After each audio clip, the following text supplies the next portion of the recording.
Bonjour, c'est Lex Inside le Grand Débat, notre nouvelle émission mensuelle qui explore les grands enjeux juridiques contemporains. Pour ce premier numéro, nous plongeons au cœur d'une transformation silencieuse, l'intelligence artificielle et son impact sur le monde du droit. Pour nous éclairer sur ce sujet, j'ai le plaisir de recevoir sur notre plateau Stéphanie Corbière, cofondatrice du groupe Intelligence artificielle de la FJE.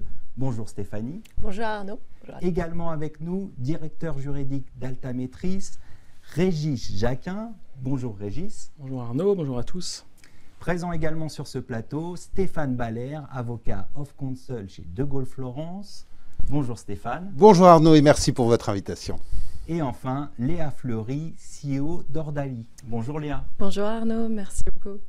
Ensemble, dans notre débat, nous nous demanderons si l'intelligence artificielle est une évolution ou une révolution. Notre cas pratique illustrera concrètement les applications de l'intelligence artificielle dans les directions juridiques. Mais commençons tout de suite cette émission par l'édito de Régis Jacquin.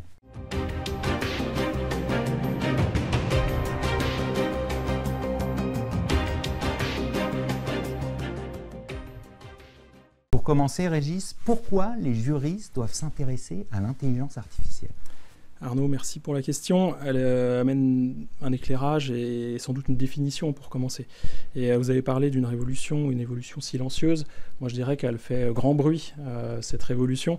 Et les juristes, la profession doit s'intéresser à l'IA et au débarquement de l'IA dans notre actualité, et pas que dans nos réunions, dans nos outils, dans toute notre vie, dans notre vie perso.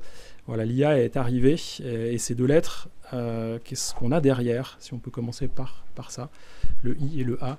Je vais commencer par le A peut-être, je vais inverser, je vais le faire à l'anglo-saxonne. L'artificiel de cette IA, à contrario, on va dire que c'est quelque chose qui n'est pas réel, qui n'est pas concret. J'ai envie de parler de logiciel. Et puis le I de l'intelligence, je pourrais vous donner une définition de juriste, et je le suis, donc je serais même plutôt amené à le faire, mais je vais tenter de ne pas le faire. Je ne vous donnerai pas la définition de la CNIL ou la définition de l'ANSSI, qui est très bien par ailleurs. Je vais essayer de donner une définition de bon sens. L'intelligence, c'est quoi ?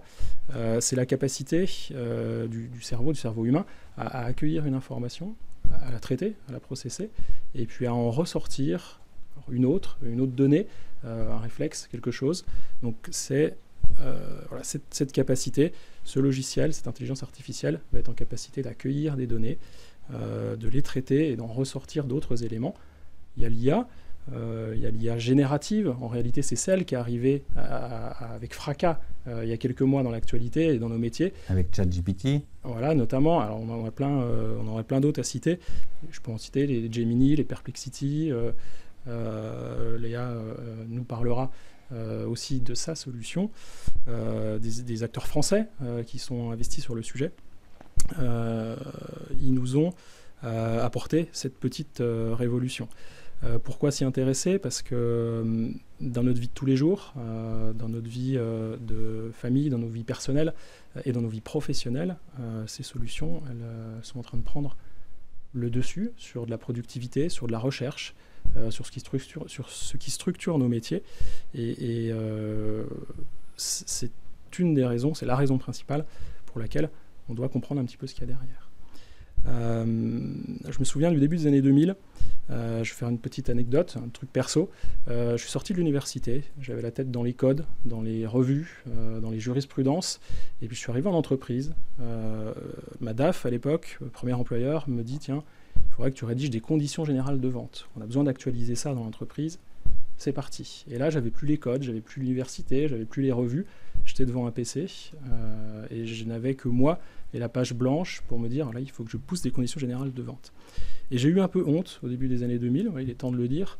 Le premier réflexe que j'ai eu, c'est de me connecter, de trouver mon moteur de recherche préféré et de taper exemple de conditions générales de vente, modèle de conditions générales de vente.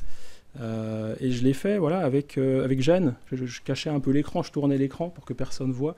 J'étais en train d'utiliser un moteur de recherche pour débuter le travail. Et puis après, j'ai pris la page blanche, j'ai commencé à taper. Et le traitement de texte me soulignait les mots en rouge. Et là, hop, j'étais pris d'un nouveau sentiment de honte à me dire mais je prends pas le métier par le bon sens, je ne sais pas écrire, je ne sais pas par où je dois prendre les choses. Et ce qui est important de rappeler, c'est qu'au début des années 2000, c'était des outils. C'était Internet, c'était Google, c'était les moteurs de recherche, c'était les traitements de texte. Et les IA génératives, celles qui sont dans notre actualité, c'est ça. C'est un outil, ça nous remplacera pas. Ça n'a pas fait de moi un mauvais juriste, je pense, sur ces 2 décennies passées. On doit se servir des outils. Les outils viennent, ils s'imposent à nous. On doit les prendre, on doit les embrasser, on doit comprendre leur fonctionnement. À quel niveau on doit les comprendre ? C'est une question, on parlera peut-être. Est-ce qu'on doit tous être des ingénieurs pour utiliser les IA génératives ? Je ne crois pas. Je ne sais pas comment fonctionne un PC vraiment ou Internet, et pour autant je me sers d'Internet et je me sers d'un PC. Je n'en ai plus honte. Donc voilà, je suis ravi de lancer, de pousser un petit peu plus loin la discussion et le débat aujourd'hui. Alors on va poursuivre l'échange peut-être avec Stéphane pour réagir sur l'intérêt justement de l'intelligence artificielle pour les juristes au sens large, avocats, magistrats, notaires. Alors, évolution, révolution, si on se met dans un monde industriel, si on parle d'industrie du droit, ce n'est qu'une évolution, puisque finalement, c'est une manière d'automatiser un petit peu plus de manière sophistiquée, de pouvoir un petit peu plus avoir un dialogue avec la machine. Et finalement, on appellerait ça dans une usine une évolution d'ergonomie, c'est-à-dire je vais être obligé de travailler un petit peu différemment. Déjà, au lieu de me cacher comme vous le faisiez en débutant, mon cher Régis, là, vous pouvez le faire devant tout le monde. C'est même smart d'utiliser chez les juristes les moteurs de génération d'idées. Et puis, ça vous donne une puissance d'expression et d'imagination, et c'est quand même pour ça qu'on paye les avocats, c'est sûr, les juristes d'entreprise, c'est aussi vrai, mais aussi les magistrats, puisque quelquefois, il faut quand même faire évoluer les choses. Et le deuxième élément important, c'est peut-être la première fois où on peut avoir une vraie réflexion avec de vrais outils sur des éléments qui vont nous permettre d'améliorer la qualité du droit et sa plus grande diffusion. Parce que ce qui est très nouveau dans le monde d'aujourd'hui, c'est que chaque agent économique est un acteur de droit. Et du coup, quand vous êtes directeur juridique comme Stéphanie dans une société où vous avez des vendeurs, où vous avez tout un tas d'acteurs qui peuvent la représenter, elle ne peut pas être derrière chacun et elle peut rechercher un levier qui va lui permettre d'être au plus près, de permettre de rendre peut-être ce droit plus accessible, d'avoir un niveau zéro, peut-être pas aussi pur que celui qu'on pourrait vendre, d'avoir cette information juridique qui soit quand même un petit peu pilotée. Et c'est vrai qu'aujourd'hui, cette intelligence artificielle générative donne cet accès si on l'embrasse, si on revoit sa manière de travailler, et c'est peut-être ce qui est un petit peu compliqué, c'est qu'on en reparlera en termes de modèle économique, en termes d'investissement. On n'a que 2 années sur finalement le ChatGPT, donc c'est très neuf. C'est très récent. Quand vous regardez les courbes Gartner d'acquisition d'une technologie, on est plutôt sur des plateaux à 10 ans, donc c'est quand même aujourd'hui quelque chose de tout neuf. Si vous avez Harvey et OpenAI, qui sont les 2 grands acteurs, notamment dans le monde du droit, qui s'implantent à Paris dès le mois de janvier, ça veut dire que le marché est un petit peu mûr en France, c'est plutôt pas mal. D'un autre côté, il y a une vraie question de modèle économique, de modèle collaboratif, je vais même assez loin. Vous savez que moi, la profession du droit est une grande profession et que les avocats en entreprise, j'adorerais. Et si on pouvait aussi être magistrat de temps en temps, ça ne vous ferait pas de mal. Et venir enseigner, parce qu'il faut venir enseigner dans les facs comme le fait Régis, ce serait extraordinaire d'avoir, grâce à ces outils, une certaine pérennité dans notre savoir. Et peut-être qu'on peut se poser la question, de même que dans un cabinet d'avocats, finalement, la mise en place de l'intelligence artificielle, ce qu'on fait depuis maintenant 15 jours avec les avocats de Gaulle-Florence, est une chose extraordinaire parce que ça nous engage. Nous, on a un modèle qui est un modèle de partage, mais là, ça engage encore plus à partager. Et puis, je me disais, mais je suis un peu facétieux et provocateur, vous me connaissez. En fait, c'est un gros avantage, c'est que comme vous êtes obligé de tout mettre ensemble, si vous partez, ça reste. Bien sûr. Alors peut-être une réaction de Léa, puisqu'on a parlé de solutions américaines, mais vous avez créé une solution française d'intelligence artificielle juridique. Pourquoi avoir créé cette solution ?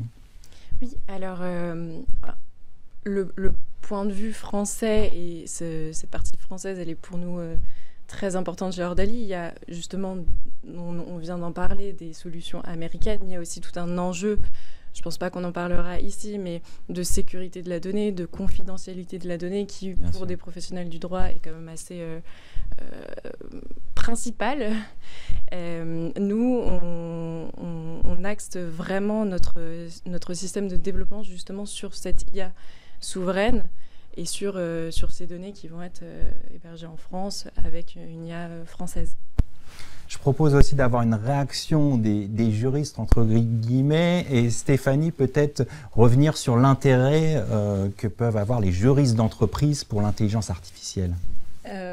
Merci Arnaud. Je pense que Régis l'a très bien exprimé en introduction. C'est vrai que l'IA va rester un outil, et un outil qui permet énormément de possibilités en termes d'automatisation, de gestion de la donnée. Néanmoins, c'est un outil qu'on doit savoir maîtriser. À aucun moment, effectivement, l'IA n'est susceptible de nous remplacer. En revanche, on peut vite être dépassé. Donc, il est très, très important de conserver ce contrôle. Et les juristes doivent être les garde-fous, et notamment en abordant les points qui ont été soulevés par Léa à juste titre dans le déploiement de solutions IA. Régis, peut-être une dernière chose à ajouter pour conclure cette première partie? Oui, c'est qu'on a un intérêt métier, un intérêt de bon sens fonctionnel de comprendre ces outils et comment on va les utiliser, les cartographier, ce qu'ils peuvent nous apporter, la production, la qualité. Et puis on est des juristes et du coup, de toute façon, on a un intérêt réglementaire. C'est qu'à un moment, on sera aussi un peu contraint dans l'exercice, certains d'entre nous, plus que d'autres, de s'intéresser à l'IA Act, à la réglementation, à la conformité dans nos groupes, à l'éthique. Et là, en tant que juriste, voilà, on vient de citer les garde-fous, on doit embrasser le sujet pour accompagner nos structures, nos organisations, nos entreprises, nos salariés. Voilà, on doit former, on doit cadrer, on doit rédiger, processer, documenter. Donc c'est le métier de juriste et c'est l'opportunité qui nous est apportée aussi par les IA et par la réglementation qui va arriver avec les IA, qui arrive, qui est là. C'est le métier du juriste, il est bien là. Voilà un bon moyen de conclure cette première partie et d'introduire notre deuxième partie avec notre débat.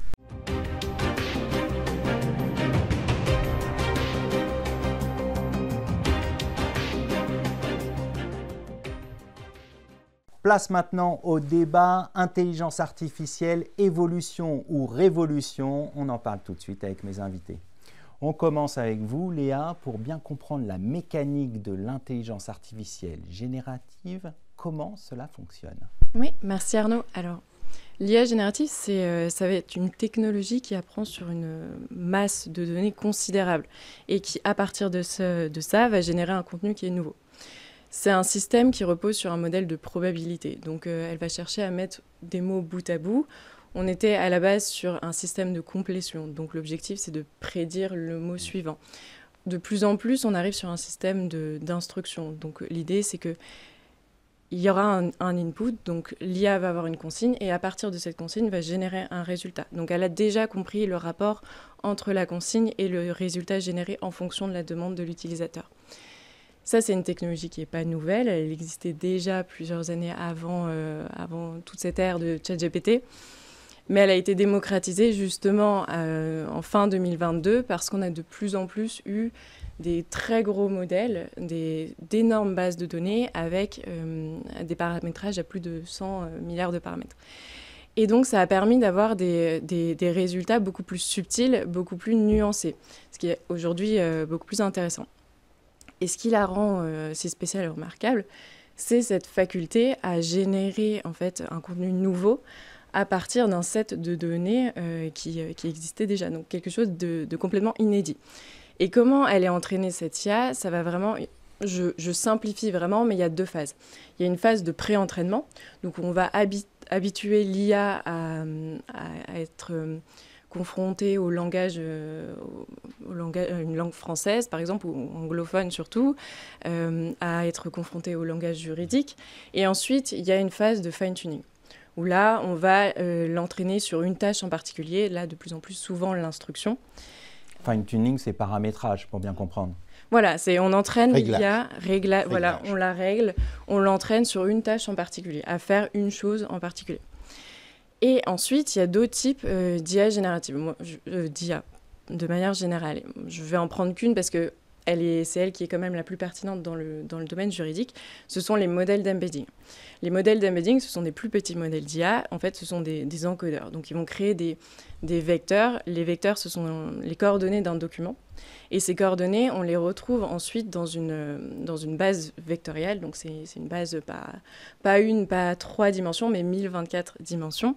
Et encore une fois, je fais un énorme raccourci en disant ça, mais ce sont eux qui vont piocher la donnée pertinente quand l'utilisateur pose une question.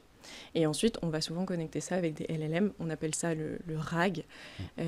Ça permet d'éviter l'effet d'hallucination. L'hallucination qui est le phénomène quand l'IA invente des choses. Le RAG, c'est le fait, pour bien comprendre, hein, de spécialiser la donnée, c'est ça?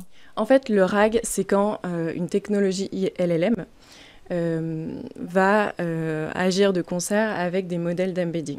Donc il y a deux choses. La technologie LLM, elle, comme je l'ai dit tout à l'heure, son objectif, c'est vraiment de mettre des mots bout à bout, de créer une phrase. La technologie du modèle d'embedding, ça va plutôt être d'aller piocher la donnée pertinente. Et le RAG, c'est la réunion de ces deux technologies pour aller chercher de la donnée pertinente et restituer une réponse. Dans le domaine juridique, on ne peut pas se contenter seulement d'une technologie LLM. Sinon, on va avoir cet effet d'hallucination. Elle va, on le voit très bien sur des numéros de pourvoi, où elle va inventer des numéros de pourvoi, elle va confondre des jurisprudences. Oui, on a une consoeur américaine qui s'est fait gauler. Qui s'est fait radier du barreau pour ça. Une jurisprudence qui n'existait pas. Alors, comment on fait pour faire une IA spécifique sur le domaine du droit? Eh bien, justement, il y a tout un aspect orchestration des modèles. Donc, on va utiliser plusieurs technologies IA, dont justement ces fameux modèles d'embedding qui vont être coordonnés avec ces LLM. Nous, par exemple, on va utiliser plusieurs technologies LLM, mais on va également développer plusieurs modèles d'embedding qui, eux, vont être spécialisés sur du droit. Ce qu'il faut comprendre, c'est que les LLM, ce sont des modèles généralistes, donc ils n'apportent pas d'expertise. Donc on est obligé de les aider à avoir cette expertise juridique, et ce sont les modèles d'embedding qui vont apporter tout ça. Donc ils vont apporter la connaissance juridique, et le LLM, lui, son rôle, ce sera seulement de restituer la réponse. Ce qui permet de citer la base légale et d'éviter les hallucinations. Bon, on a bien vu maintenant la mécanique de l'IA. Je vous propose de réfléchir maintenant, de voir comment les juristes ont appréhendé cette technologie, comment ils ont accueilli l'intelligence artificielle. Régis, quel est votre sentiment, vous, par rapport à l'arrivée de cette technologie dans le monde du droit? Mon premier réflexe, et en écoutant Léa, il revient, c'est que le juriste, l'avocat, maître, ne peut pas faire sans le métier, sans le technique, et que ce serait une faute, une erreur dès le démarrage.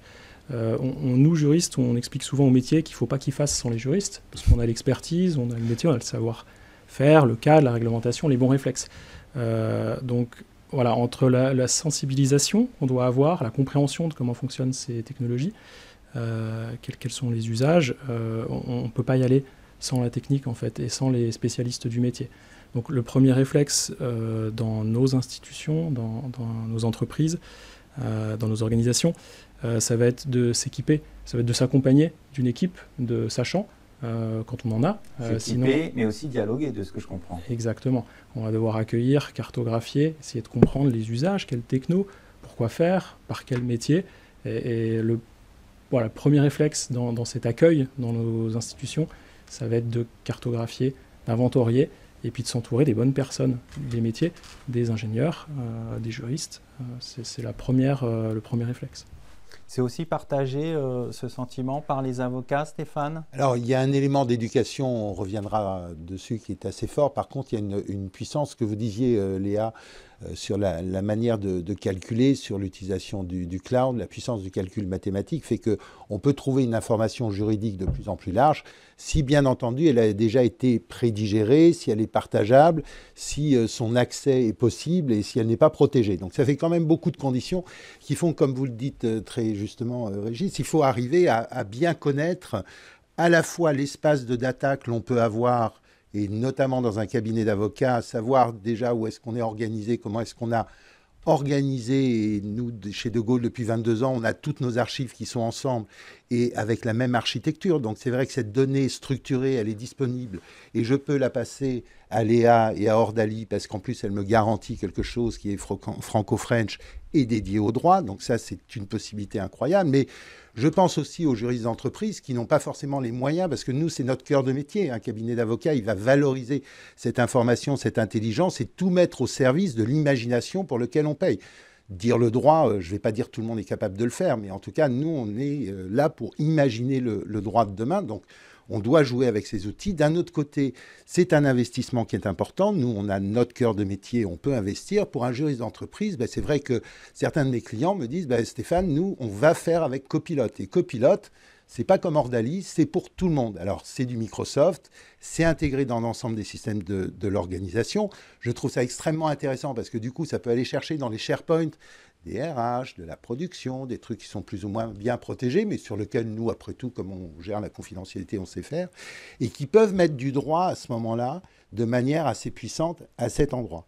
Mais vous le voyez, ça demande quand même une cartographie, une connaissance de la data, de la sécurité, une prise de risque et surtout un objectif, des cas d'usage. Stéphanie va nous en parler tout à l'heure, mais très souvent aujourd'hui, mais comme on l'a vu après avec l'automatisation des contrats, Stéphane, je voudrais qu'on automatise les contrats. Alors moi, en plus, je ne vends pas ça, donc c'est assez facile. Moi, ma réponse est un peu bête, c'est pourquoi ?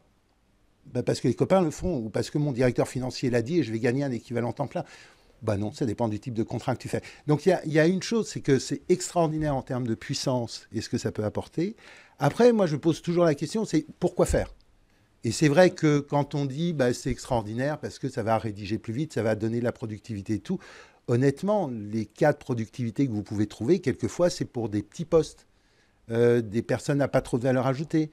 Et quand vous mettez l'investissement nécessaire en face, à la fois en capital, pour vous payer cette intelligence artificielle, parce que Léa, il faut qu'elle vive. Et c'est important ce qu'elle fait. Mais aussi les heures d'avocat et d'avocats expérimentés, parce que votre petit robot, quand on lui tape sur les doigts, alors déjà, il faut trouver des juristes qui leur tapent sur les doigts pour les éduquer, parce que c'est ça, on leur dit, voilà, si je te pose cette question, voilà la réponse, et si t'es pas sage, un peu comme un chien-chien, on lui donne pas le sucre. Donc ça veut dire qu'il faut trouver des gens qui sont capables de faire ça, donc ça, à la fac... Poser les bonnes questions. Voilà, poser les bonnes questions et tout ça, et derrière, en fait, pouvoir le rentabiliser. Et c'est vrai que si vous économisez du temps sur des petits postes, c'est pas encore intéressant.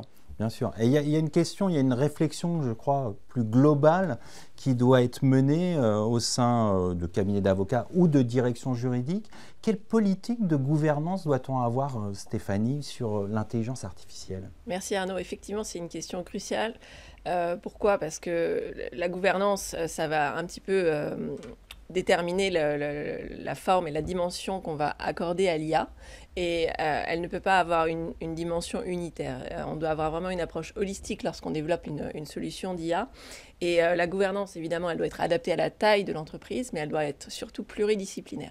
Et ça, c'est indispensable parce que ça permet de garantir déjà le respect des normes de conformité. Et un RSSI sera nécessairement plus à même de comprendre les impacts côté cybersécurité qu'un juriste. Mais il faut mettre le juriste également au cœur du dispositif pour qu'il y ait cet échange, mais également avec, s'il y a un responsable éthique, avec le responsable éthique ou le responsable compliance. Et cette équipe pluridisciplinaire, elle permet également l'alignement avec les objectifs stratégiques de l'entreprise. Parce que toutes les entreprises n'ont pas forcément un souhait de déployer une solution d'IA. Et si c'est le cas, il faut vraiment comprendre quelle est la philosophie qui est derrière, parce que les principes directeurs qui guident le développement d'une IA ne sont pas forcément les mêmes d'une solution à une autre. Il faut vraiment qu'il y ait une adéquation entre le développement du projet et les attentes des dirigeants. Régis, je vais me tourner vers vous. Est-ce qu'il y a des choses à anticiper sur cette gouvernance de l'IA ? Oui, nécessairement. On a je rebondis sur Stéphane, le sujet de tout à l'heure, le point de tout à l'heure.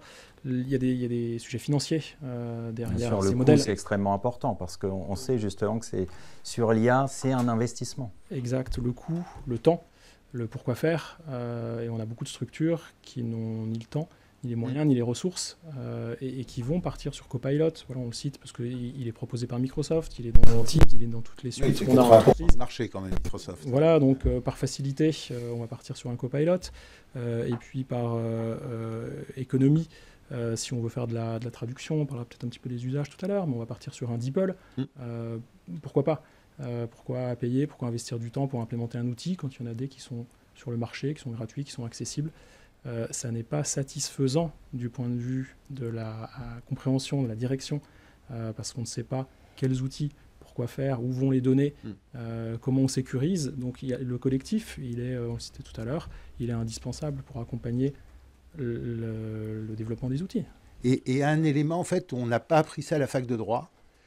C'est vrai que nous, on a eu la chance d'avoir des co-développements, les Liti Suite avec Keslo. On a fait pas mal de choses avec des Legal Tech. Donc, on est un cabinet qui a une éducation, plus c'est un peu notre histoire, autour de cette tech et de l'innovation.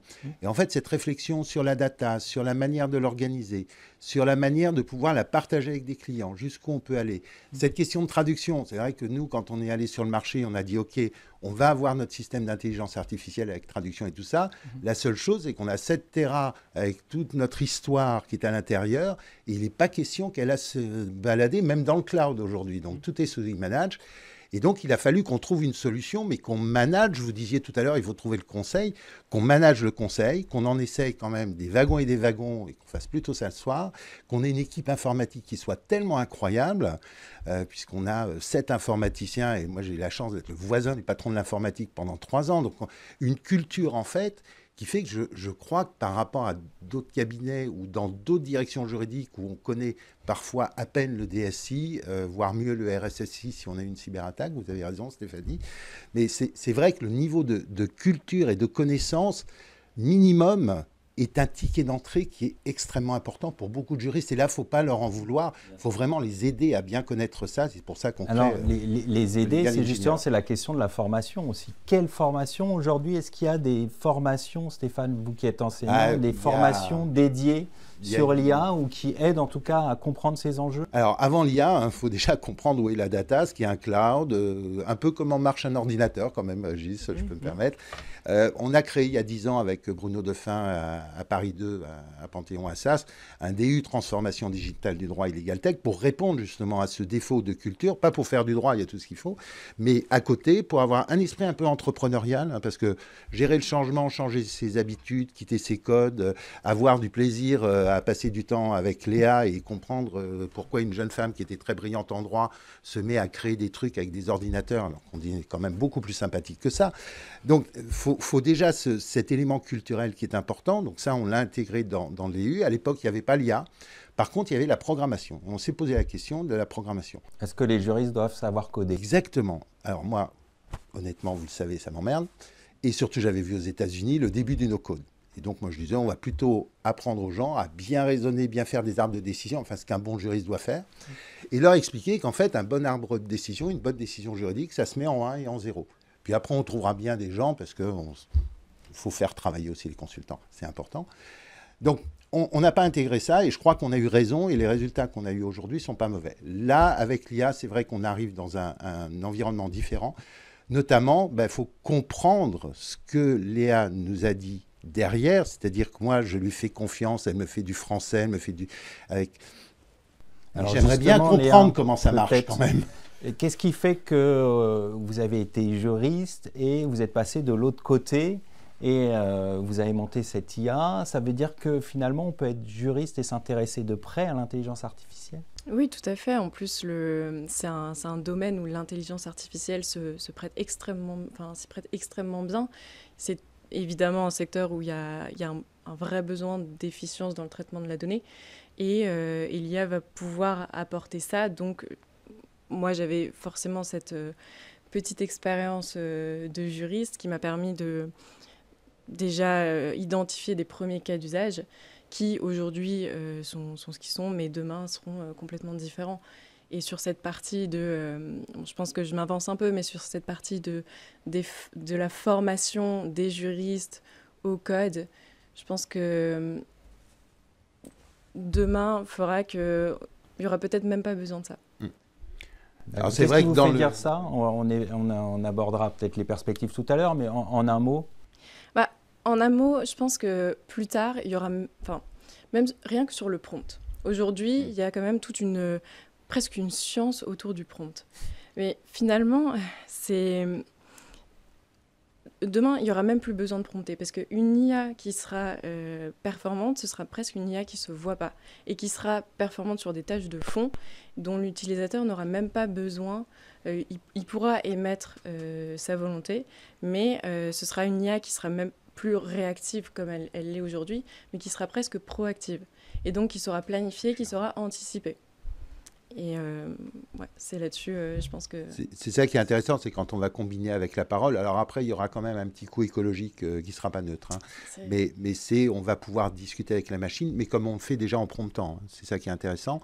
Par contre, nous, ce que l'on fait avec Bruno, c'est qu'on est en train de mettre en place avec les frais écoles d'ingénieurs un M1, M2 de legal engineer, parce que vous avez trouvé une perle rare pour bosser avec et développer votre projet, mais ce n'est pas évident de travailler avec un ingé, d'avoir une même culture. Souvent, le juriste, c'est assez drôle, parce qu'avec un financier, c'est compliqué, mais un ingénieur, c'est beaucoup plus facile de travailler. Je pense que Stéphanie et Régis doivent être d'accord. Il n'y a pas de compétition sur le droit. Il y a une seule chose qui nous unit, c'est la logique. Et pourtant, il faut connaître le domaine des uns et des autres déjà, les responsabilités qu'il peut y avoir derrière, l'intérêt qu'il peut y avoir, mais surtout les codes et les mots.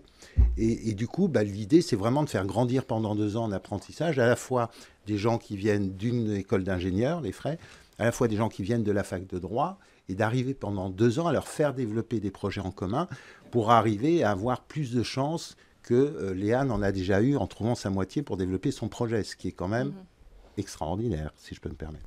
Oui. Alors, on va peut-être, Stéphanie, sur la question des compétences aussi. Je vais en reparler un petit peu tout à l'heure, mais c'est vrai que moi, il y a un sujet qui me fait rebondir, parce que c'est vrai que c'est bien d'acquérir des nouvelles compétences. En revanche, il y a un sujet qui est crucial, c'est nous, juristes, on a une expertise, un savoir-faire qui est propre.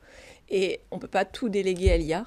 Et il est indispensable, justement, de lutter contre la paresse intellectuelle. Et ça, c'est surtout pour les jeunes juristes qui n'ont pas fait leurs armes comme on a pu le faire sur des fiches de contrat, sur de la jurisprudence de base. Il est indispensable d'entraîner leur esprit critique lors de l'apprentissage. Donc, conserver ce savoir-faire, ça fait aussi partie de la formation. Bien sûr. Régis, peut-être un complément sur cette question des compétences à acquérir ? Oui, tout à fait. De l'université au monde professionnel, on doit, enseignants, université, professionnels du droit, directeurs juridiques, des RH, réfléchir au panel des options qu'on a devant nous, de la formation interne, de la sensibilisation entre les métiers, du transverse, toujours l'équipe, je pense qu'elle est vraiment au centre de ce projet. Et puis vers l'extérieur, tous les grands proposent des modules, des formations, des micro-formations, des MOOC, les grandes universités en proposent, l'université américaine, les universités françaises. Voilà, on va chercher des webinars, ce qu'on est en train de faire aujourd'hui, ça contribue à. Le juriste, il ne doit pas être ingénieur, il doit travailler, il doit savoir travailler avec les ingénieurs, et à ce titre, il doit comprendre leur métier, il doit avoir un vernis, mais comme il doit être un linguiste, comme il doit être un chef de projet, comme il doit comprendre les métiers, il doit comprendre la prod, il doit comprendre les enjeux. Donc une nouvelle fois, pas très différemment des autres multicasquettes qu'on doit avoir, on doit accompagner les entreprises, les directions RH doivent accompagner l'arrivée de ces technos en entreprise. Et puis on doit aussi se rapprocher de nos universités, nous professionnels, à les aider, à les raconter l'entreprise pour former les juristes de demain. Les entreprises doivent aller dans les universités. Ça veut dire aussi que les directions juridiques doivent faire des formations au sein de la direction juridique sur l'IA régulièrement, parce que ça évolue très vite. Oui. Bien sûr, mais après, c'est pas, je veux toujours utiliser la même image, mais c'est pas parce qu'on ne sait pas démonter et remonter un PC qu'on ne va pas utiliser l'ordinateur. Donc voilà, l'IA, quand bien même on ne comprendra pas exactement les gros mots qu'ont utilisé Léa tout à l'heure et ce qu'il y a derrière, est-ce que ça veut dire. Pour autant, on est des utilisateurs et on en sera demain. Donc on doit accompagner les jeunes juristes aussi. Souvent, on explique que l'IA, Léa, vous l'avez fait tout à l'heure, on lui apporte des données, elle va traiter, analyser ces données. Derrière, il y a cette phase d'entraînement et on va valider ou pas les résultats. Mais ce qui est valable pour l'IA, elle est valable pour nous aussi. On doit s'alimenter de nouveaux données, on doit s'alimenter de nouveaux cas, et on a des professionnels du droit qui doivent nous dire là c'est bon, là c'est pas bon, et on doit recommencer cette phase d'apprentissage. Donc aujourd'hui, les juristes qui arrivent dans la profession, ils doivent savoir ne pas utiliser les IA, ils doivent savoir travailler leur raisonnement, et on doit les accompagner ici, pour leur faire valider après le raisonnement, la solution. De la même façon, voilà, ce qu'on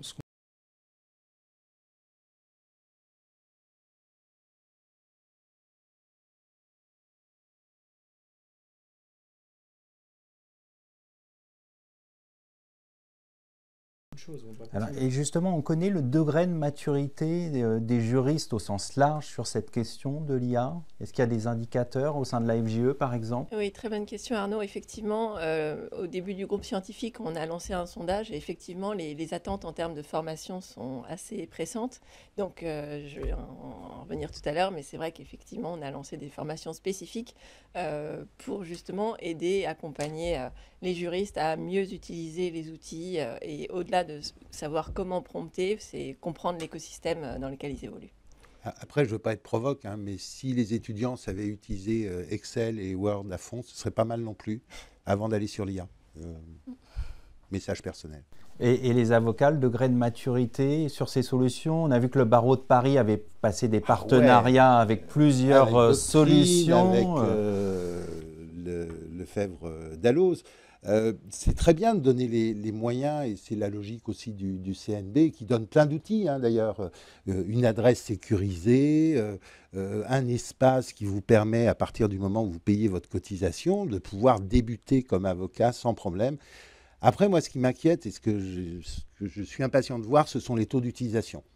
Et j'ai peur que sans un accompagnement très fort. Alors, la grande chance, c'est que la magistrature va très vite et que je pense, pour enseigner aussi à l'EDAC et avoir trouvé un peu par hasard un jour des jeunes pénalistes auxquels il manquait un cours le lendemain de Covid. Et donc, on leur a fait un module qui s'appelle Digital et droit, que j'ai conçu là-bas, et qui permet d'ouvrir un petit peu les yeux sur le digital. Et c'est vrai que les pénalistes, ils n'étaient pas très passionnés par les 5 premières minutes, jusqu'au moment, parce que dans le DU, on a eu la chance d'avoir quelqu'un qui a contribué à la digitalisation de la procédure pénale. Donc, je leur ai dit ce qui les attendait. Et ils ont ouvert des grands yeux, et c'est vrai qu'à la fois, ça va leur donner un meilleur confort de travail, à la fois, ça va les contraindre. Et du coup, je pense qu'il va y avoir une pression. Est-ce que c'est 14 000 avocats à Paris qui vont être équipés? C'est un plus, c'est un moins. J'espère qu'ils auront la curiosité de prendre ce cadeau. Après, je ne sais pas, par la suite, il y a une question plus large, hein, c'est un accès à une documentation, c'est un coût fixe quand même à absorber. Mais aussi, moi, une autre question, c'est si on n'est pas capable d'absorber ce coût fixe, est-ce qu'on est au bon endroit en termes de profession? C'est très bien d'encourager. Il y a des besoins d'avocats, on n'en a pas trop. Par contre, est-ce qu'on a les bons? Ça, c'est une vraie question. Et à l'école, donc l'EFB fait des efforts avec son lab pour démocratiser la culture autour de l'IA. Mais je reviens, l'IA, c'est génial. Ça permet de la créativité, mais comme disait Stéphanie au départ, il faut être bien structuré, donc il faut s'assurer qu'on sorte quand même des juristes de bonne qualité sans IA, ou alors qu'on sait utiliser l'IA dans les cours, mais avec modération, c'est-à-dire une fois que tu connais le syllogisme. C'est un peu les concours de plaidoirie. D'ailleurs, au début, quand même, tu fais du droit, et après, tu peux faire de la Berrier, si tu veux. Mais d'abord, c'est pas mal de commencer par faire du droit. Et du coup, la difficulté, en fait, je crois que c'est surtout, quand vous regardez les enquêtes, en fait, les associés répondent beaucoup. Les jeunes, on ne les fait pas trop répondre. Et quand ils arrivent, nous, quand on a lancé les projets, quand on a pas mal de projets d'innovation, on est souvent, en fait, quand même beaucoup de... Pas de vieux, hein, parce qu'on n'est pas vieux.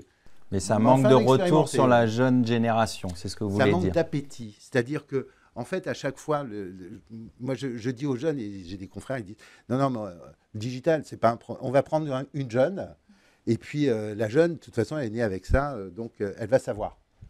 Non, Léa, elle s'est commandée plus vite enfin non, pas Léa, c'est pas le bon exemple, mais s'est commandé des pizzas plus vite que moi avec un iPhone. Mais après, en termes de goût pour le digital, et je peux le comprendre, quand tu es à l'école d'avocat, tu as envie de porter la robe et d'aller en cour d'assises, même si tu fais du droit fiscal. Et Léa, vous, quel retour vous avez justement de vos utilisateurs sur l'utilisation de votre solution? Vous constatez justement qu'ils sont assidus, qu'ils y vont régulièrement, et quel est le degré de maturité du coup de l'acceptation de l'IA par les juristes? Ouais, du recul qu'on en a aujourd'hui, je pense que la valeur ajoutée de notre produit, il y réside surtout dans actuellement les assez petites structures, justement pour combler cette fracture numérique dont on peut parler. Il y a un vrai besoin d'accès à la donnée, à l'information. Il y a un besoin de croisement des données que l'IA peut aujourd'hui apporter. Et en plus de ça, l'IA, elle vient combler aussi un besoin humain qu'il n'y a pas forcément dans toutes les typologies de cabinet d'avocats ou de direction juridique.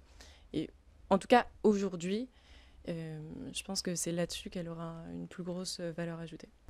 Alors, on va s'intéresser maintenant un peu aux perspectives d'avenir que pourrait offrir l'intelligence artificielle. Régis, vous avez une idée de ce que pourrait être l'intelligence artificielle de vos rêves, entre guillemets, pour le juriste ?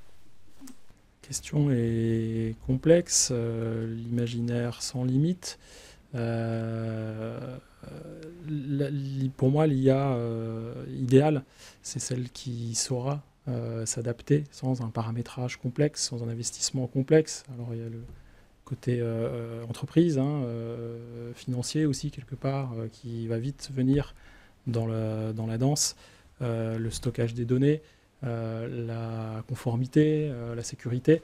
L'IA idéale, c'est celle-ci, c'est celle qui sait nous garantir que nos données elles sont sécurisées, qu'elles sont dans un environnement hébergé en France, que l'IA elle est facile d'utilisation sans un trop grand besoin de formation, de compréhension de ce qu'il y a derrière. Donc l'IA idéale, c'est celle où on n'aura plus besoin de prompter, d'apprendre à rédiger des prompts compliqués, de faire du paramétrage. Voilà, c'est celle qui va s'adapter. Comme le juriste, comme nos métiers, on s'adapte à notre auditoire, on arrive à comprendre là où on veut aller, là où on doit aller. Donc c'est celle-ci, c'est une IA souveraine ou une IA qui soit adaptée à notre marché, qui a été entraînée dans notre langue ou qui soit en capacité de bien la maîtriser et qui va avoir réussi à éliminer les hallucinations. Et il y a plein de moyens techniques d'y arriver. Voilà, c'est celle qui nous apporte la sécurité de l'outil, qui ne remplacera pas les personnes. Moi, j'ai des jeunes juristes ou des étudiants qui me demandent est-ce qu'ils vont perdre leur travail. Il y en a une il n'y a pas longtemps. La question était pertinente et je ne l'avais pas imaginée. Est-ce qu'elle sera payée moins ? Est-ce qu'elle sera payée moins parce qu'elle a un outil plus efficace ? C'est ce qu'attendent les juristes d'entreprise de la part des avocats, c'est que ça descende en termes de coûts. Oui, la question est pertinente, je ne l'attendais pas. Et mes réponses en direct ont été non et non. Non, il n'y aura pas moins de juristes. Non, ils ne seront pas payés moins. Au contraire, je pense ceux qui sauront accueillir, utiliser la technologie et l'outil, qui s'y seront intéressés, qui l'auront compris et qui en auront trouvé les plus-values, ce sera sans doute les gagnants de demain. Mais l'expertise sera différente. L'expertise sera différente, le vernis sera différent, mais le juriste sera toujours là. C'est quelque chose aussi que vous partagez, j'imagine, à la FJE, Stéphanie ?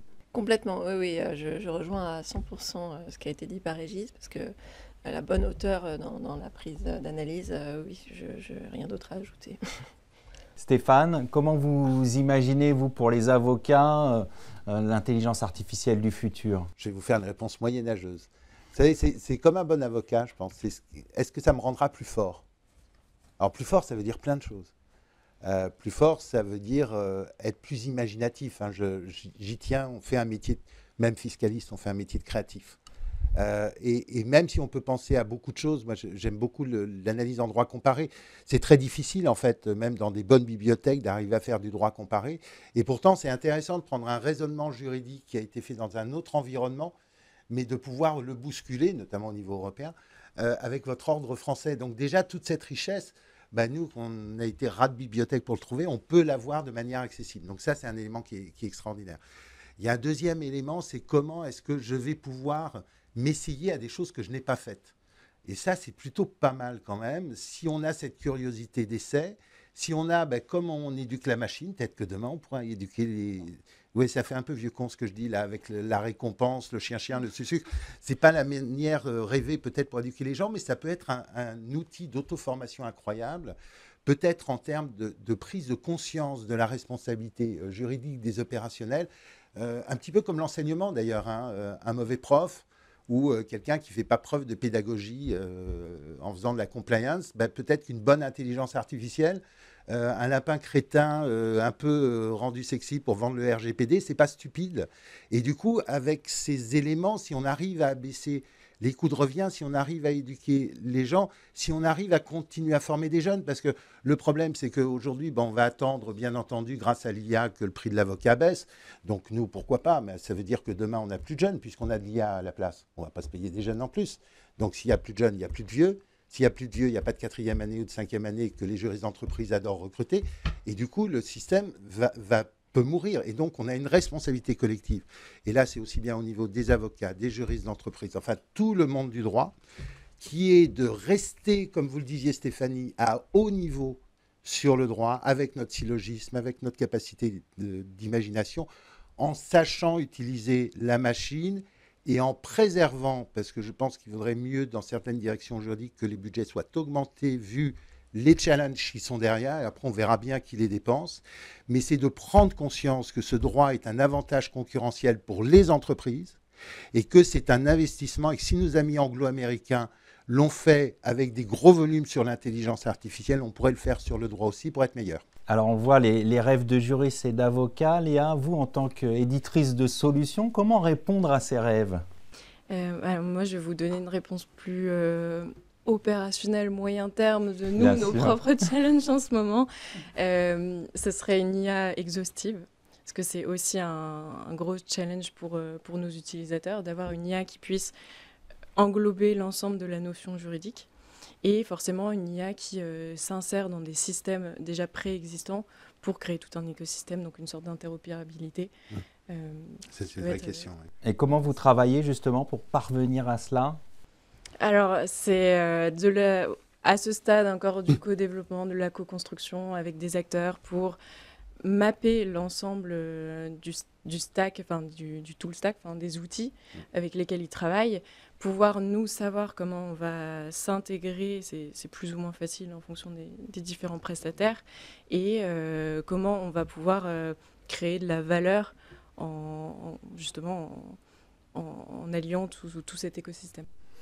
Alors on arrive à la fin de cette séquence. Je vais vous demander aux uns aux autres rapidement de conclure justement sur évolution ou révolution pour les juristes avec l'intelligence artificielle. Stéphanie, quel est votre sentiment ? C'est une évolution, mais nécessaire. Donc c'est s'adapter avant d'être dépassé. Régis ? J'ai envie d'aller sur l'évolution, parce qu'elle fait moins peur que la révolution. Elle incite sans doute peut-être plus les juristes à venir sur le métier, et quels qu'ils soient, les juristes, avocats, les juges, les notaires, on n'a pas parlé de toutes ces professions juridiques, mais j'ai envie de minimiser un petit peu le sujet, de rappeler que l'IA elle est là depuis plusieurs décennies, qu'elle est arrivée quand on n'en parlait pas, que certains d'entre nous y travaillons depuis 10, 15, 20 ans, mais on n'appelait même pas ça IA, et pourtant, elle était là, elle était présente, donc il ne faut pas en avoir peur. Donc je vais juste parler d'une évolution, et puis de l'accompagnement et d'un métier qui évolue et qui bouge, mais et ça va bien se passer. On est optimiste. Léa, c'est quoi votre sentiment, vous ? Évolution, révolution ? Pour le moment, je dirais évolution, mais qui ira potentiellement vers une révolution sans jamais supplanter le professionnel. Stéphane, en un mot, la conclusion. En un mot, ça va être dur.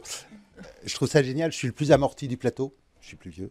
Et ce que je trouve génial avec l'IA, c'est qu'on se sent à nouveau jeune et compétitif, même si on court moins vite. Enfin, ça veut dire que bon, y a plein de perspectives à venir. Ça veut dire que vraiment, on a une gourmandise et qu'on a la chance, parce qu'on a fait des bêtises avant, parce qu'on a l'expérience, de pouvoir relire une note d'un chat GPT ou ce que vous voulez qui sort et d'être critique. Et moi, je suis d'une génération, en plus, où on a été éduqué en avocat généraliste, droit des affaires, fiscalité sociale, tout ça. Et du coup, d'avoir un œil critique qui n'a pas été tué par la spécialisation, première étape. Deuxième, enfin voilà. Ce sera le mot de la conclusion pour cette partie.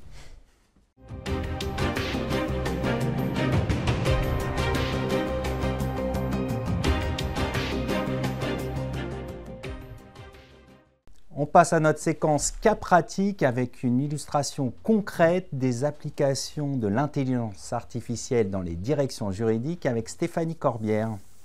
Stéphanie, tout d'abord, pouvez-vous nous présenter ce qu'est le groupe intelligence artificielle de l'AFJE et quelles sont les actions qui sont menées ? Avec plaisir Arnaud. Déjà, petit prélude sur l'AFJE. L'AFJE, c'est l'Association française des juristes d'entreprise qui regroupe plus de 7000 juristes adhérents, donc c'est quand même significatif en France. Elle joue un rôle clé en fait dans l'accompagnement de la profession face aux mutations technologiques et réglementaires. Et donc c'est dans cette dynamique que, avec une dizaine de professionnels du droit, nous avons constitué ce groupe scientifique. Notre objectif, il est double. Tout d'abord, anticiper les défis que l'IA va imposer à notre profession, mais également, et c'est très important, c'est outiller les juristes de façon à ce qu'ils puissent saisir des opportunités qui vont en découler, mais tout en gardant le contrôle sur l'IA. On en a déjà discuté. Et donc, nous avons structuré notre réflexion autour de 3 grandes priorités. La première, donc, c'est donner les moyens aux juristes de maîtriser l'IA, puisque c'est nous qui devons garder le pouvoir décisionnel, et l'IA ne doit pas se substituer à nous. La deuxième des priorités, c'est la promotion d'une IA éthique. Donc évidemment, c'est presque un pléonasme de parler d'IA éthique sur des outils d'IA juridiques, mais il est impératif que l'IA dans ce secteur-là respecte les grands principes éthiques, les droits humains, etc. Et la troisième des priorités, c'est la préparation de la profession aux différentes transformations qui vont être induites par l'IA. Et c'est notre mission en tant que groupe scientifique de se positionner sur les nouvelles compétences à acquérir et les nouvelles professions qui vont arriver, comme par exemple le Digital Trust Officer. On souhaite vraiment que chaque juriste soit un maximum proactif face à ces changements. Et donc, on propose de plus en plus de formations de façon à épauler les juristes dans l'adaptation et dans l'usage qu'ils peuvent avoir de ces outils. Comment fonctionne le groupe scientifique ? Il s'appuie sur l'organisation préexistence de l'AFJE, donc à la fois sur les commissions d'experts, donc je pense à la commission manager juridique, la commission compliance ou la commission concurrence, et également sur les délégations régionales. Nous intégrons l'IA dans toutes ces réflexions. Et j'en profite pour vous inviter, téléspectateurs, à rejoindre pour approfondir tous ces enjeux lors du prochain campus de la FJE qui aura lieu le 19 novembre prochain à Paris. l'IA sera au cœur des débats et nous espérons que ces réflexions enrichiront notre vision commune de cette technologie et de son impact sur nos métiers. Alors on a vu l'action menée par le groupe Intelligence Artificielle de l'AFJE, mais concrètement, quelles sont les applications de l'intelligence artificielle dans les directions juridiques, vous qui observez de près ces tendances de fond? Oui, alors on l'a vu, l'IA transforme vraiment nos modalités de travail. Chaque direction juridique est différente, ses besoins vont varier selon sa structure ou selon son secteur d'activité. Je pense qu'on est néanmoins tous d'accord pour dire que certaines tâches sont automatisables. Ça peut monter jusqu'à 30, 40, 45%. Et on peut regrouper les usages d'IA par les directions juridiques en 3 typologies. Automatisation, amélioration du processus décisionnel et amélioration de la communication et de l'engagement. Sur l'automatisation, il y a l'outil Ordali pour lequel l'IA est là aujourd'hui. Ça évite justement les tâches répétitives et chronophages. Donc il peut y avoir la recherche juridique, la synthèse documentaire, la rédaction de clauses, la rédaction de contrats. Simple. Je pense aux petits NDA, mais sinon les avocats, on a encore besoin d'eux. Le deuxième cas d'usage, c'est l'amélioration des processus décisionnels, puisqu'il y a de plus en plus d'outils d'IA qui vont analyser des grandes tendances et qui vont permettre de prédire, on va dire, les décisions jurisprudentielles à venir. Donc ça peut vraiment être un avantage décisif lors d'une stratégie de négociation. Le troisième cas d'usage, c'est l'amélioration de la communication et de l'engagement. Donc, on en a parlé, c'est tout ce qui est relatif aux traductions automatiques, reformulation de texte. Il y a également des outils qui proposent des formations continues qui vont être adaptées à la philosophie et aux autres process de l'entreprise, donc ça va déjà très loin. Et on peut envisager aussi, pour ceux qui ont des grandes équipes, des préparations de fiches d'entretien RH en fonction des fiches de poste. Donc, c'est très diversifié. Mais au-delà de ces usages, je pense qu'il est vraiment essentiel que les directions juridiques prennent le temps d'analyser leurs besoins et leurs attentes. C'est 2 impondérables. Et aussi garder à l'esprit que le marché des legal tech, pour l'instant, il est encore assez éclaté, mais on va sur une tendance de concentration progressive et qu'il n'est pas exclu que les grands acteurs type Big Four acquièrent des outils à terme et donc proposent aux directions juridiques des solutions plus complètes et intégrées. Alors, on vient de voir les cas d'usage dans les directions juridiques, mais quid de la relation entre les directions juridiques et les avocats avec l'avènement de l'IA? Vaste question. Je pense qu'aujourd'hui, l'impact, il est encore limité parce qu'il y a peu de cabinets, et De Gaulle l'a déployé, donc c'est bien, mais peu de cabinets qui ont déployé des solutions d'IA juridiques et encore moins des solutions d'IA françaises. Donc, pour l'instant, l'impact reste quand même modéré. Mais si on essaie de se projeter avec enthousiasme, je pense que ça permettra à chacune des parties de se recentrer sur l'essentiel. L'avocat sera peut-être un petit peu allégé sur le volet purement data. Et il pourra vraiment se reconcentrer sur un dialogue plus stratégique avec son client, donc, et mis sur les conseils de fond. Et là où je suis d'accord avec ce qui a été dit par Stéphane, c'est que les stagiaires dans les cabinets d'avocats ne vont pas disparaître, ils vont être affectés à d'autres tâches, et moins sur de la due deal, comme c'est le cas aujourd'hui. Néanmoins, pour que cela se fasse dans cet ordre, il est néanmoins nécessaire de mettre en place une communication accrue entre les parties. Et pour moi, il y a vraiment une responsabilité de la direction juridique et de l'avocat. La direction juridique, d'une part, parce que les DJ, elles doivent clarifier leurs attentes et leurs besoins sur les données transmises aux avocats. Est-ce qu'elles sont, oui ou non, d'accord pour que leurs données fassent l'objet d'une utilisation par IAG? Et si oui, sous quelles conditions? Et de l'autre côté, l'avocat, il doit être en mesure d'apporter une certaine transparence à son client pour dire j'envisage de mettre vos données sur cet outil d'IA à telle condition. Oui, il faut que ce soit très clair sur l'utilisation des données et ce qu'on fait dans l'IA. Exactement. Et après, sur la question des coûts, là, je pense qu'on en est vraiment aux prémices.